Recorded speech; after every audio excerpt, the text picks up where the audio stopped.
Comment ne plus perdre le ballon dans les matchs? Coucou, salut, j'espère que vous allez très bien. L'URES, on m'appelle, bienvenue sur l'une de mes chaînes. Ici, je donne des conseils aux footballeurs ou tout autre acteur intervenant dans ce secteur. Donc, si vous partagez cette thématique, la première des choses à faire, c'est déjà de commencer par liker la vidéo, abonnez-vous à la chaîne et n'oubliez pas d'activer la cloche de notification.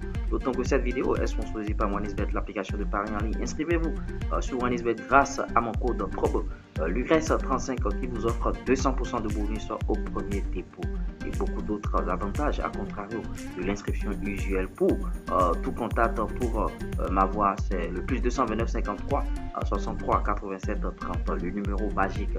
Comment ne plus perdre vos ballons en match, que ce soit aux séances d'entraînement et tout. Parce qu'il y a beaucoup d'entraîneurs qui détestent les pertes de balles.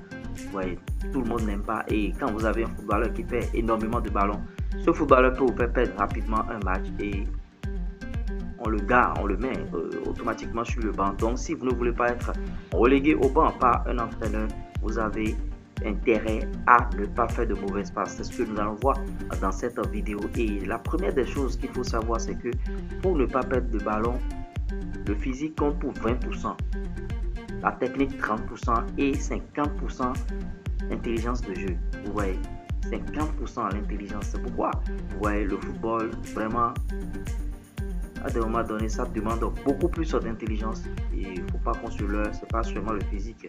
Vous voyez, pour ne pas perdre de ballon, vous voyez, l'intelligence de jeu c'est jusqu'à 50%. Si vous n'êtes pas intelligent, vous allez perdre beaucoup de ballons chaque fois. C'est pourquoi il y a pour les footballeurs en centre de formation, on préconise sport-études. Même s'il y a des footballeurs qui n'aiment pas étudier, il faut qu'ils étudient pour développer un peu leur sens et tout. Le premier point qu'il faut savoir pour ne pas perdre son ballon, c'est la simplicité. Jouer très simple. Si vous cherchez à compliquer le jeu, à faire des gestes difficiles, vous allez perdre régulièrement le ballon et on va voir que vous êtes en train de mal jouer, vous ne connaissez rien et on va vous, soit si c'est un test, on va vous recaler, ou bien si c'est dans un club, l'entraîneur va commencer par vous mettre sur le banc, ou bien ils vont se séparer de vous tranquillement. Les pertes de balles, aucun entraîneur ne veut des joueurs qui perdent régulièrement le ballon. Donc jouer très simple, la simplicité de jeu.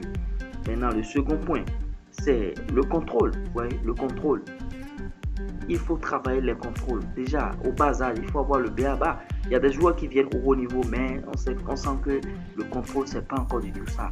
Donc il faut travailler cela. Même si vous grandissez, vous pouvez toujours continuer par travailler. Il y a des entraîneurs, même au haut niveau, ils répètent encore les b.a.-ba avec les joueurs parce qu'ils savent que ça a une très grande importance. Même si vous savez déjà faire le contrôle, il faut réviser chaque fois. Il faut réviser pour vous permettre d'être prêt et tout. Le troisième point, c'est la communication. Ouais, pour ne pas perdre son ballon en match, c'est la communication. Quelqu'un qui vous donne une passe et qui ne vous parle pas alors qu'il y a un adversaire dans le dos, vous allez perdre rapidement le ballon. Ouais, vous allez perdre rapidement le ballon. Et à contrario, même si c'est vous qui donnez la passe à un partenaire, il faut que vous puissiez communiquer à celui-là pour qu'il ne puisse pas perdre le ballon. C'est vrai que la communication, ce point est un peu collectif parce que c'est pas individuel. Le contrôle c'est individuel, la simplicité dans le jeu c'est individuel, mais la communication elle est un peu collective. Maintenant l'autre chose, le dernier point, c'est la protection de la balle. Vous voyez, il faut savoir protéger son ballon pour ne pas perdre le ballon. Comment protéger le ballon? Il faut rester au milieu du ballon et l'adversaire. Au milieu du ballon et l'adversaire, et vous sortez la main de protection chaque fois pour ne pas perdre votre ballon. Il faut protéger son ballon chaque fois. Il y a des joueurs qui jouent comme des manchots, c'est-à-dire on croise tout le bras au corps et on joue. Vous êtes exposé aux blessures et vous allez perdre les ballons chaque fois.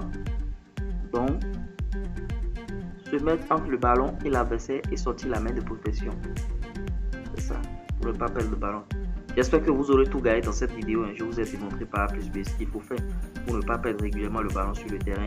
Et si vous avez d'autres points que vous connaissez, vous l'énumérer en commentaire, on essaiera d'en débattre. Quant à moi, je vous dis à tout à l'heure pour de nouvelles vidéos. Ciao, ciao. Bye.